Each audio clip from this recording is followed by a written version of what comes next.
those. Thank you. Good morning. Good morning, and welcome to our continuing class in the book of Romans.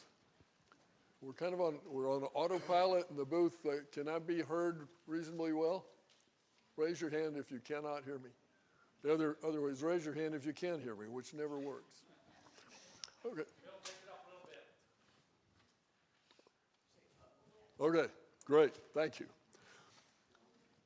So we're more than halfway through the book of Romans. This is Noah Dieselkamp's class, and he will be back to teach it on Wednesday. And today we're going to be looking at the very end of chapter 9 and into 10. There's study sheets for this class. I have a few here if anybody needs them. If anybody decides they need them, they're right here. Okay, so we normally start by reading the section of the text, but before I do that, I like to give something of a recap of the book.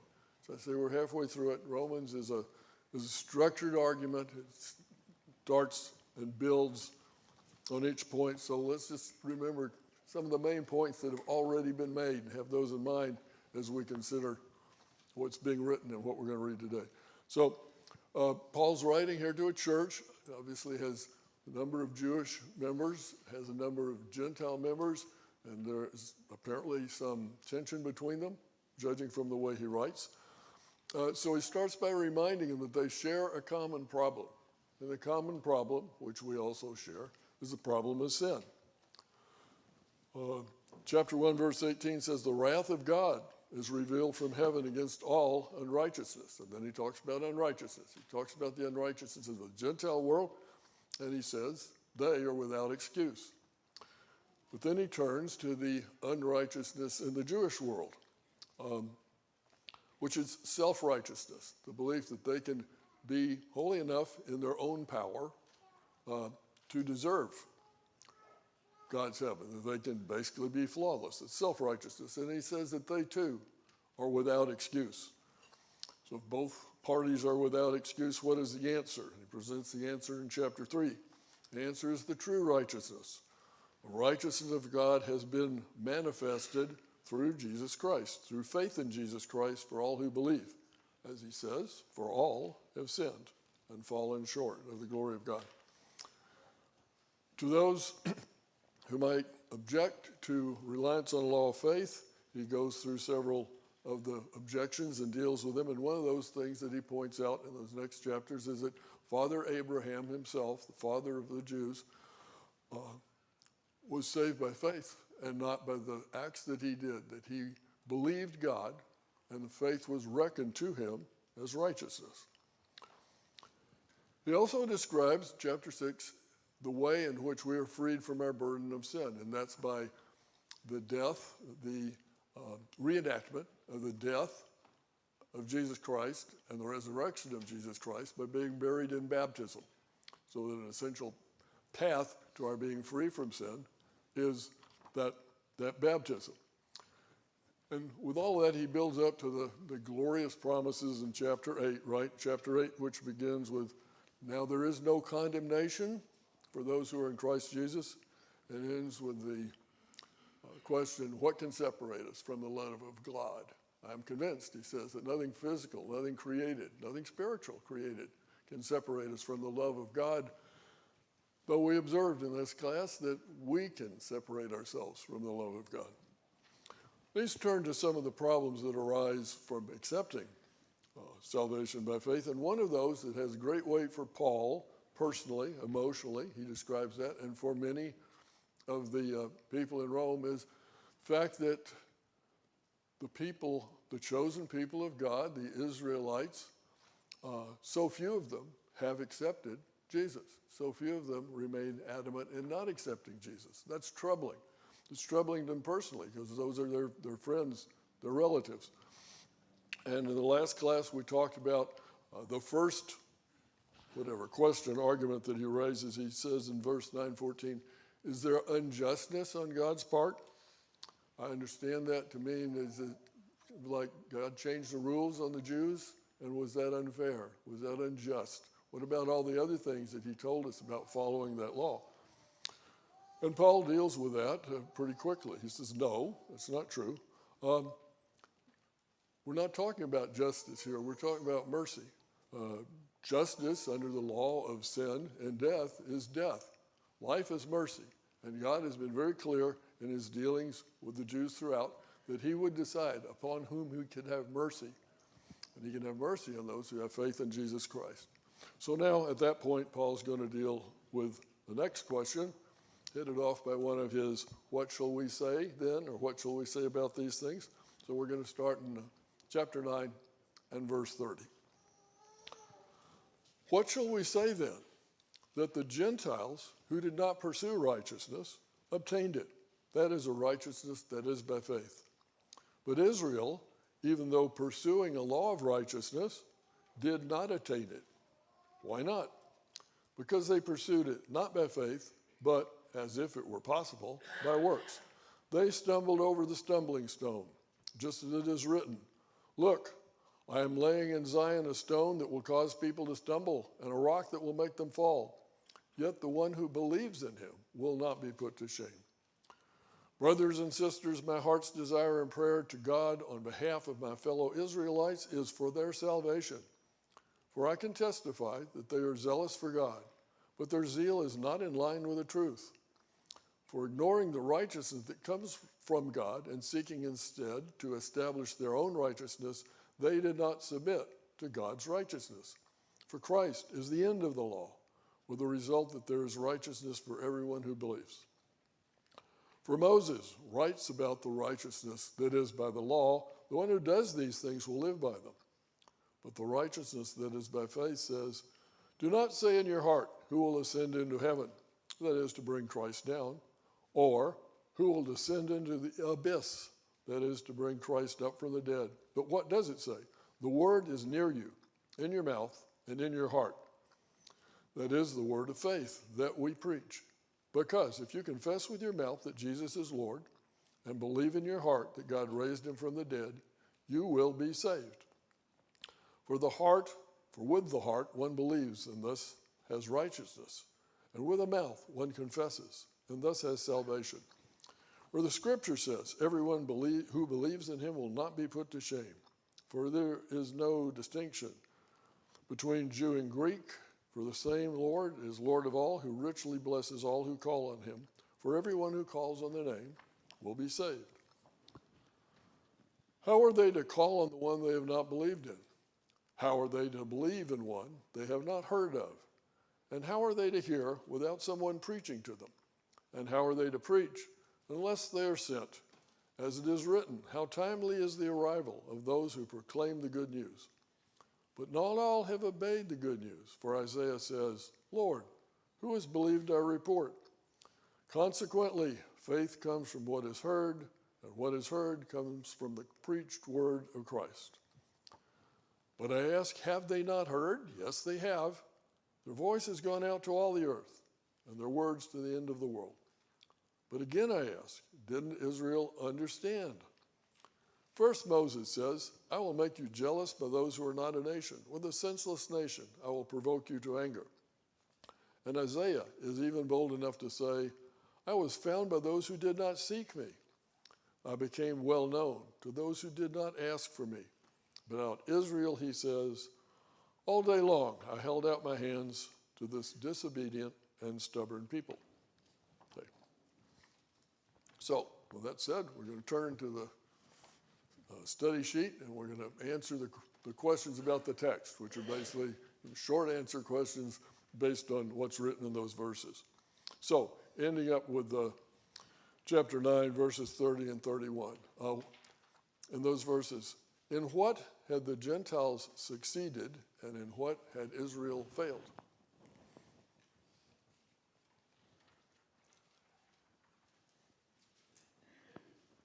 Jeff. Obtaining righteousness, right? Obtaining righteousness. It says, Israel sought righteousness by following the law and didn't get it. The Gentiles were not seeking righteousness, and yet they can have obtained it as they have believed, okay? 32, 33. What reason does Paul give for Israel's failure? And what image does he use to describe this? So why did they fail? Sir. They pursued it by works rather than by grace. And Paul says, as if that were possible. The very clear implication that it's not possible. It's not possible to achieve righteousness by following a law because we never follow it perfectly. I'm going to say a word about faith and works. This is one of these places that you can look at if you take it in isolation and say faith is opposed to works, or if you do something as a part of obtaining your faith, like some people say getting baptized, that's a work, then that sense of opposition between faith and works is just foreign to the concept of faith as it's meant in the Bible. This is a faith that's a persuasion, it's a conviction, it's a faith that affects your actions. All works has carried a whole lot of baggage over the years. All works means is the things that you do, your deeds, things that people can observe you doing. And my little analogy is faith and works, if they're the opposite, they're like the opposite sides of a coin. It's heads and tails. The coin contains both of them. You cannot scrape, the tail off of a coin. There will be no coin left. There is no division by those, but if you focus on deeds only and don't have the underlying conviction behind them, that's the mistake that the Israelites were drawn to by their focus on the law. Okay, had to get that in there. And then there's a image that he gives us as to how that worked out for them. Yeah. God did require them to do works. God required them to do the works of the law, but he wanted it from the heart. Good example of the way they were doing it was the Pharisees. They would tie a pen and come in and everything. They were going through the motions. Right. As long as they Right. they had a kind of checklist Right. mentality. Okay, Right. I did that, I'm fine. That's Right. not what God wanted. He wanted their hearts. Yes. And obviously the Sermon on the Mount is Jesus' great discussion of the not just futility, it's worse than uselessness of taking letters of law, then construing them on the basis of words into behavior contrary to God's intent, and then calling that righteousness. Yeah, and the question for us is, when we come and worship God and when we serve God, are we just going through the motions, or are we sincerely doing this, worshiping Him? Right. And that's always something to be alert to, right? Okay. The image here is that they stumbled over a stumbling stone, that the law, became, you're walking along and you don't watch where you're going and you step, come upon this big rock and you trip over it. And that's basically what they did. The rock was kind of a physical, logical, legalistic interpretation of the commands that God had given them. Okay, first verse of chapter 10:1. What desire does Paul express?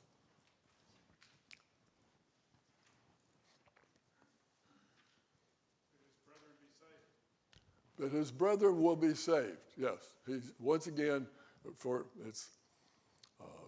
it's heartfelt. It's very deep to Paul that he really wishes that all of the Jews would understand and be saved. He's making a life work out of preaching this so that would happen. I'm sure many of us, maybe all of us, certainly have people in our lives that do not believe, and it is our heart's desire for them that they will reach salvation. And so I think we can each take that personally. Verses 2 and 3. Paul says something positive and something negative about Israel. What's the positive?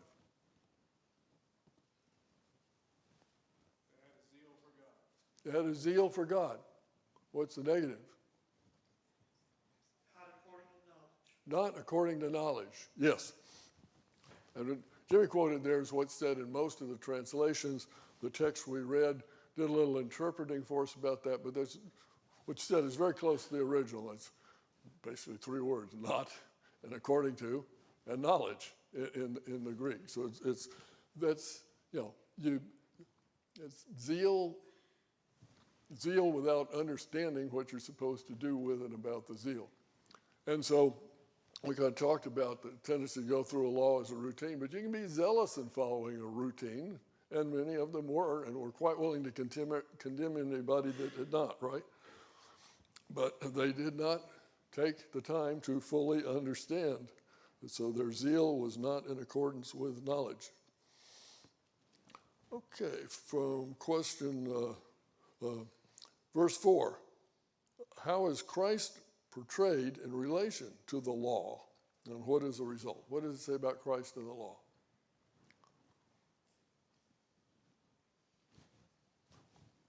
I don't know, these questions are basically just read the text back, so I know nobody wants, well, that's pretty obvious. He's the end of the law. Basically, he's the fulfillment of the law. The end of the law. The law pointed to him. Okay. He was the end result of the law. Yeah. Pursuing the law needs to be understood with the point of view that Christ is the end of the law. And we got to thinking about that. End can kind of mean several things, right? And end presumably means the purpose of the law. The purpose of the law was to reveal Christ, as when it talks about means and ends, okay? It can also mean the finish of the law, right? When we understand about Christ, the service of the law, if you will, is at its end. It has done its job, right? It's the fulfillment of the law. Now, the original word, there's a word in Greek that's used a lot, and it means a boundary, a completion, a limit to. So once you've found Christ, you're whatever, over the line from the law. Finish line, actually, the finish line is not a bad analogy. Christ is, if you will, the finish line of the law. When you have gotten there, you're done with the race, okay? But Christ is the end of the law. And it says, what is the result? I'll just say that one. The result is there is righteousness for everyone who believes. Okay, so verses 5 and 6. What did Moses write about the righteousness that is by the law? And what did he contrast it to? So what was the statement that Moses made about righteousness in the law?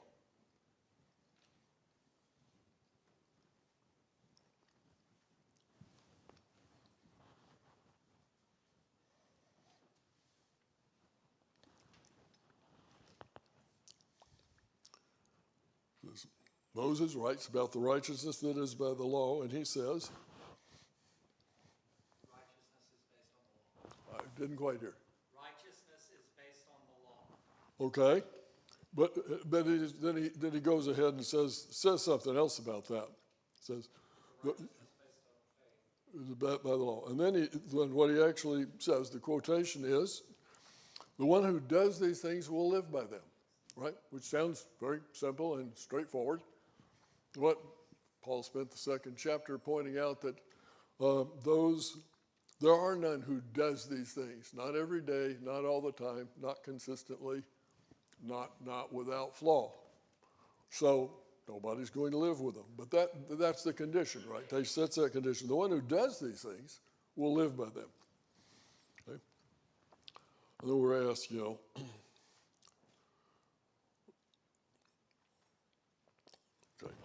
so hang on a minute. And then he goes on and says, but the righteousness is by faith, it says, and that's an interesting introduction, because he's going to say some interesting things about the righteousness that is by faith. Okay.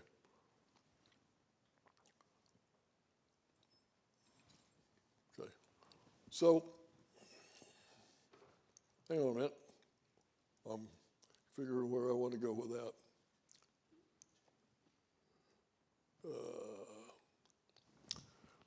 Yeah, I was looking to see what notes said about those next verses, and they don't say much, so I'm going to wing it because I think they're important. Here we go.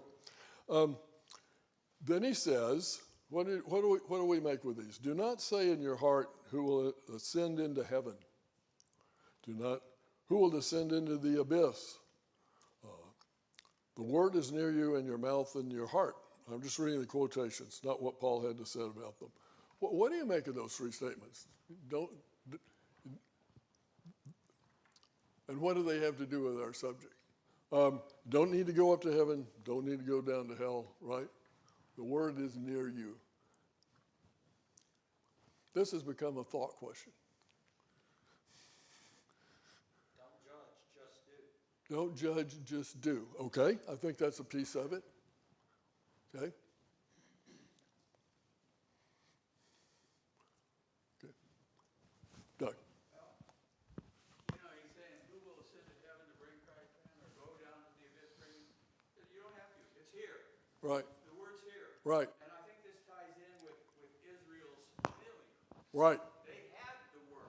Right. They had the Old Testament prophets that pointed them to Christ. They now have the word of Christ, and they rejected it. Right. Right. I think that, yes, go ahead. I think going back to what you said earlier, faith is in your heart. Right. It's God has always wanted people to serve from their heart. With Right. their heart. Right. So faith is near you; it's in your heart. Right. Okay. Yeah. I think the burden of these, and I mean, this is kind of, I think, very poetic and eloquent and all that. I think the burden of this section here is it's not that hard, right? Because what did he ask, right? He asked, did Israel not understand, right? It's not that hard to understand, It does not require going up to a high mountain or whatever and seeing a guru or finding some ancient writings. It's very simple. Jesus is the Christ. Jesus is the fulfillment. Jesus is the sacrifice. Believe in him. Do what he says, right? Believe in him. Do what he says. And be saved. And part of the stumbling, I think, is making it too complicated. Which leads me to another editorial, which I'm going to get in here. I think a real danger then and a real danger now is what I call Christianity plus. It's kind of a reaction, right, that says it can't be that simple, right? It can't simply be that all we have to do is submit in our hearts, right, and accept and follow and obey Jesus as Lord. It can't be that simple, so we have to add something else onto it, right? And I think that was an issue for the Jews. We had, what was the number? 620-something commandments in the law. You're going to replace them with one? That can't be right. That's too simple. It was a problem with the Gnostics later on, 1st and 2nd century. Yeah, you can do all that simple Christianity stuff, but we have advanced Christianity for those who are truly spiritual. That's a problem for a lot of people today, and we spin theologies that get in our way. And you see people getting restless with Christianity and say, how can I advance to a higher level? This just believing and obeying stuff seems too simple for me, which means to me that they haven't understood it yet. Jeff. I love Christianity Plus, by the way. That's my favorite thing I've heard in a while. Thank you. Christianity Plus, the way you put that. In this text, Paul talks about that mindset in the context of the Pharisees. Right.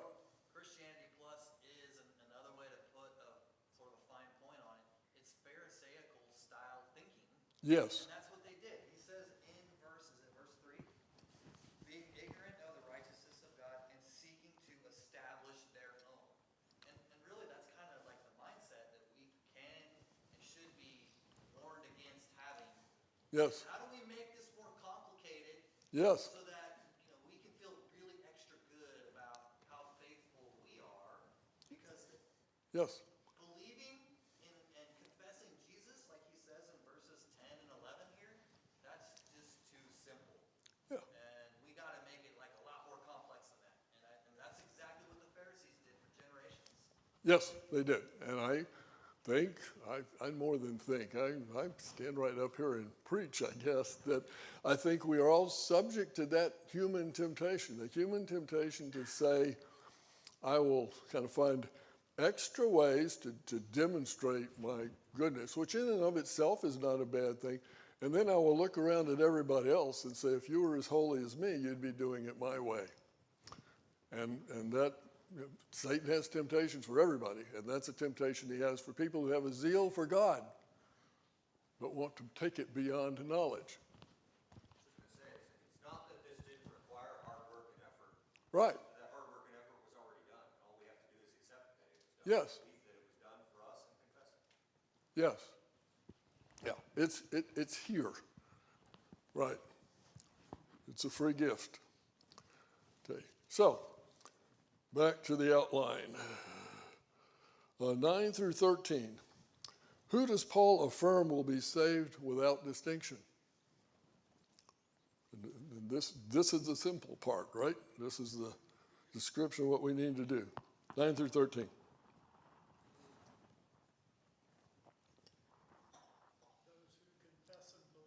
Yes, those who confess and those who believe, right?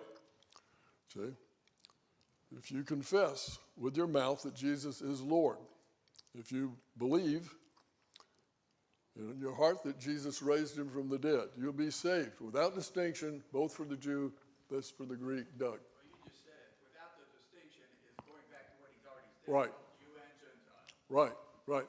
And actually, so this can lead in various ways, I see you. This can lead in various ways, and one of the ways this can lead is into a discussion about the 4 steps in the,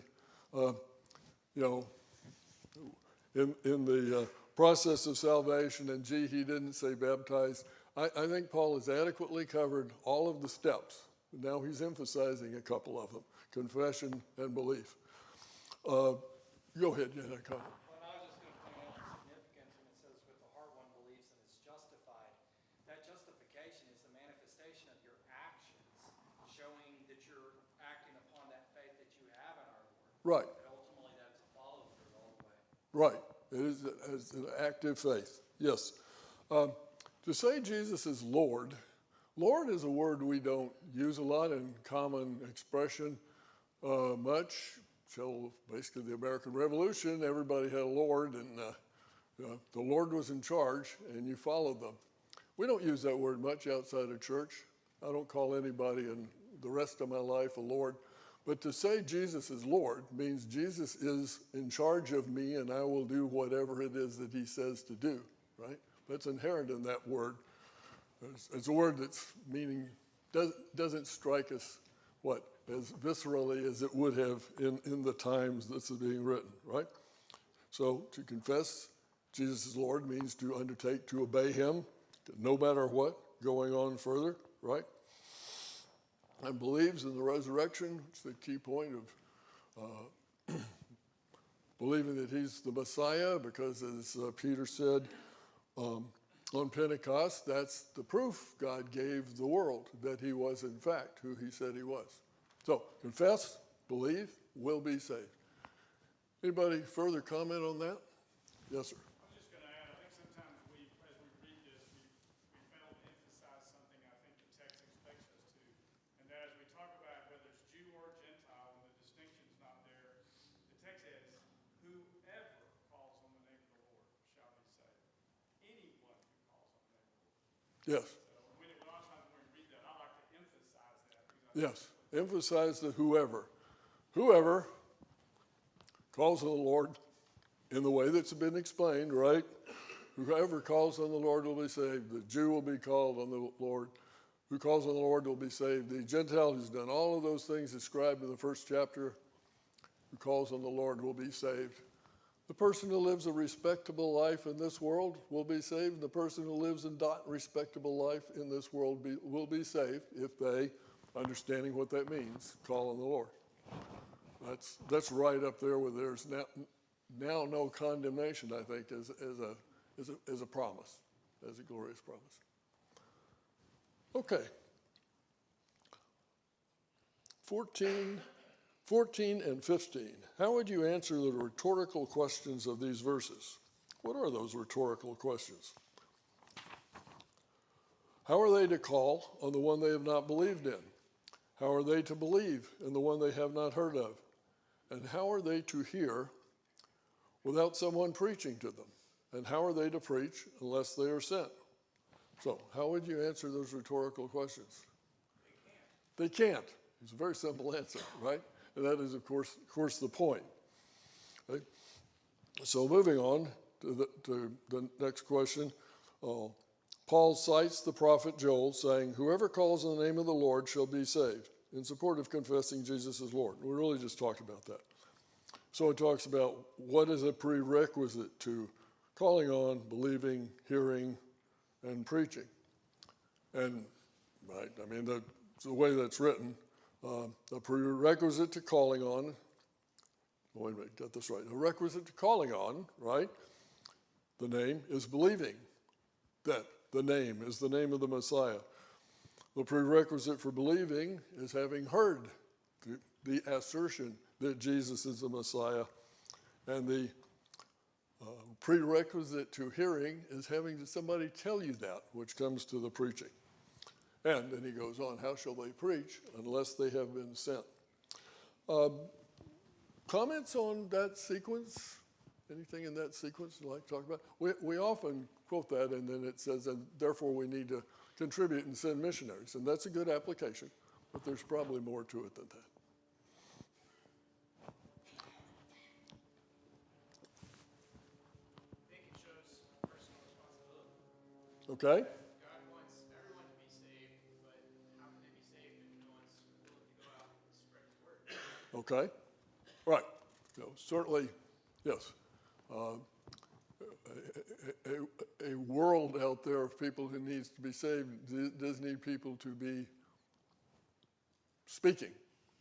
And people who are speaking needs to be sent. What do you think about? I'm thinking this up as I go along. What do you think about the sent? How do people get sent?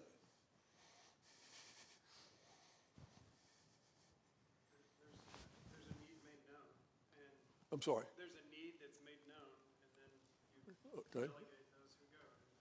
And- You have a church or leadership that decides, hey, we've got this. Okay. So You yourself are made aware, and you decide to go. right. So one way people are sent, it definitely is, and I think that's pretty much what Paul had in mind, because Paul was somebody sent, right?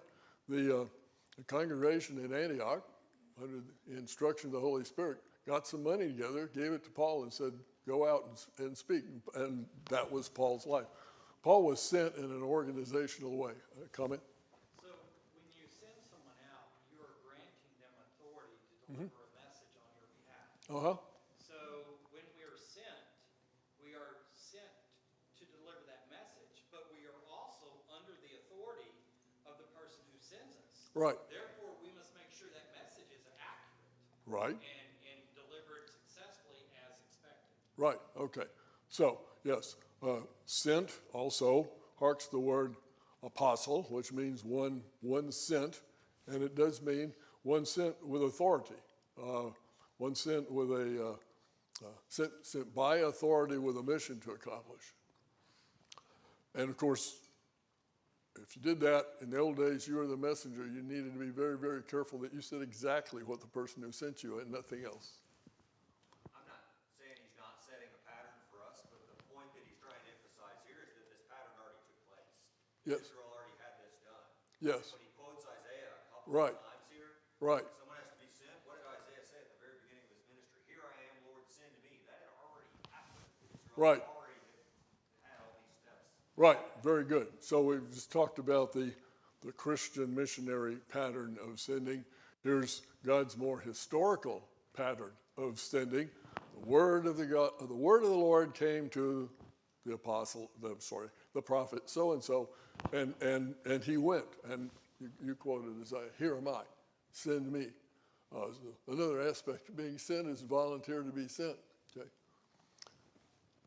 And what about the rest of us who are neither prophets nor paid missionaries? Are we sent? Yes. Yeah, I know. That's a softball question. I think we're also sent, right? We're sent by the example. Go into all the world, or perhaps more accurately, as you go through the world, right? Make disciples. So, given the sending, there's the speaking. I have time to talk about the word preach a little bit. A couple different words are translated into preach in English. One is a Greek word which means to be the bearer of good news. That's used here in a few minutes. It's the messenger running from the battlefield. We won, right? The other one is to be a herald. It's the guy who rides the horse with the trumpet and blows the trumpet into the town square and says, the king says, whatever, pay more taxes, straighten out the roads. And neither of those sounds like the common English understanding of the word preach, which is to nag people from a position of assumed superiority. So we are to be, I think, we are to be messengers of a good message. We are to be people who have a message from the king. Okay. So, how does Paul summarize the above? Good question. How can we summarize the above? That's verse 17. We've heard this quotation all our lives.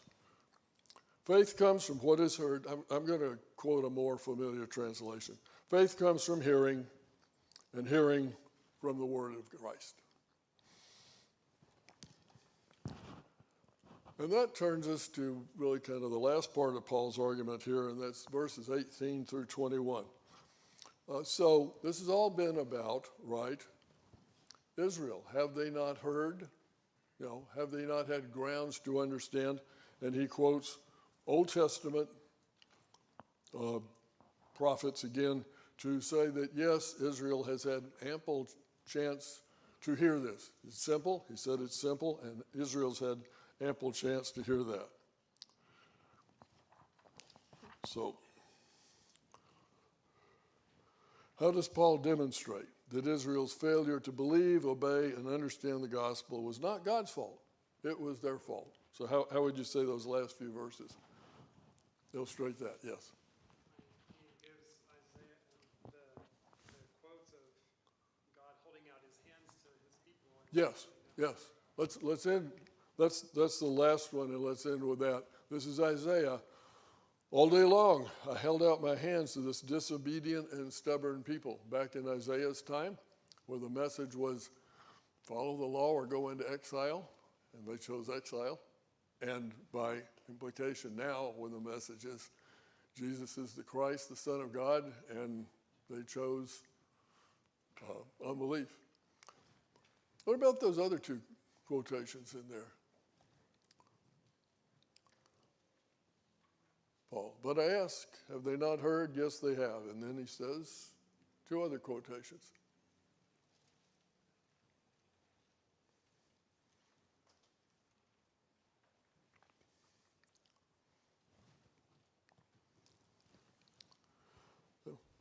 The next. I was going to say, he's pointing out, at least in part, that at least as far back as Moses, Yes. it was proclaimed that other people would be invited to this. Yes. Yes. We're kind of working backwards through these, and I think that's a good sequence. Another piece of that is the whole thing about basically what are all these Gentiles doing in here who never obeyed the law, right? As far back as Moses, he said, the people who are not you, right, who are not the tribe of Israel are going to come to God. This is going to happen. It's not that complicated, and it's not new, and it shouldn't be surprising. Okay. One that struck me here, because I never looked this up before, except I had to prepare for class, so I had to look it up. The first one says, but I ask, have they not heard? And it says, yes, they have. It says, their voice has gone out to all the earth, and their words to the end of the world. Did anybody look up the context of that quotation? Okay. That's actually a quote not from one of the prophets, but from one of the Psalms. It's Psalm 19:4. And you'll know 19:4, either you'll know it now or you'll know it when I remind you. But that's the one that starts out about the heavens declare the Lord's handiwork. It says they pour out their speech all night, okay? And then this is what is being quoted. It's saying their voice, in the context, there's the voice of the heavens, right? The beauty of God and so forth. Their voice has gone out to all the earth. And their words to the end of the world. So this really harks back to what we said in the first chapter, I think, when Paul says that the Gentiles should have noticed that there's a God. What there is to be known about God, right, his majesty, his power, should be obvious to them. And God's, I guess, power and revelation here should be obvious to the Jews too. Other thoughts on that? Yes. Steve. For me, what stood out during this time in going through was how amazing it was that no matter the path chosen, you found your way back to God. The Gentiles explored and left God and spread out over all the world. And upon hearing about the Jewish history, the story, they were convicted in the depths of their depravity that, wow, we got to change and we got to do something different. The Jews, locked up in their fortress of religiosity and shielded against all of the outside influences, see how God is raining this beautiful, glorious presence on the Gentiles who are receiving his name come out of their fortress to now experience the relationship that God had always intended, that both paths, even though they were wandering either inside a fortress or outside in the wilderness, led back to God, whose glory was raining down all the time. Yeah, I'm not going to try to re-summarize that. That was very well put. Yes, ma'am. I think Romans 10 is harkening back to Psalm 19 for a lot of Romans 10, right? Because when he asks, what does faith say about it? Will faith say, who will go up into the heavens or who will descend into the depths? Like that's kind of reiterated there and talking about, speaking to the ends of the earth and all of it. I think Romans 10 is just kind of rehashing Psalm 19 in general. Yeah, I agree. Okay. So, One more comment. It seems like verse 13 is kind of a pivotal verse. It says, "For everyone who calls on the name of the Lord will be saved." In verses 14 to the end of the chapter is kind of an inverse sequence of events that leads up to how they should come to the conclusion that they can call on the name of the Lord and attain that salvation. right, the key or pivotal verse is whoever calls on the name of the Lord will be saved, and then the rest of it is, and this is how you should always have known that this was what you needed to do. Okay? I think I would summarize the whole, the whole part of this, question, why haven't they come to Christ? Question, didn't they know? And the answer is, it's not that hard, and you should have known, I think is a fair summary of what's being presented to us here. Okay, we got a few minutes, a couple of minutes. Okay.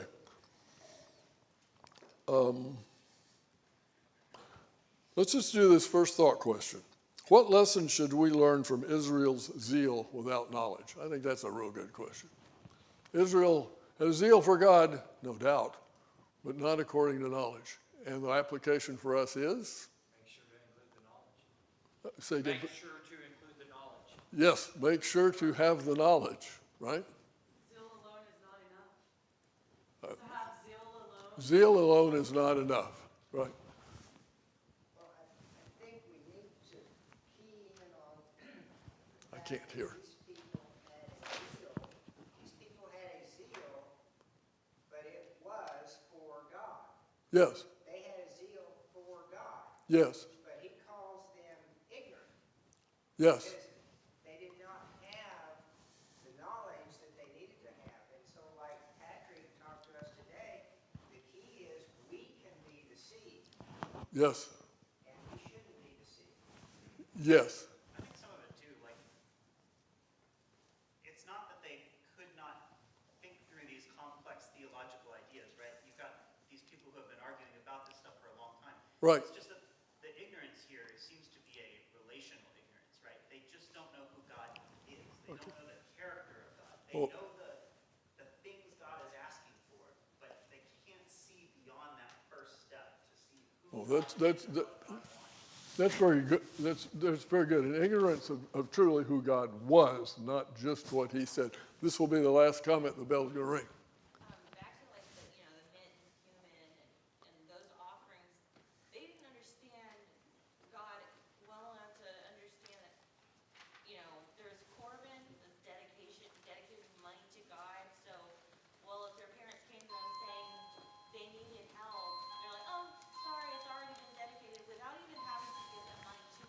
Right. And just the ignorance and the not knowing. So, quick summary. Ignorant zealousness is dangerous, right? And ignorance means more than reading some words. It means finding the heart of God behind it. Thank you very much for your attention. Appreciate it.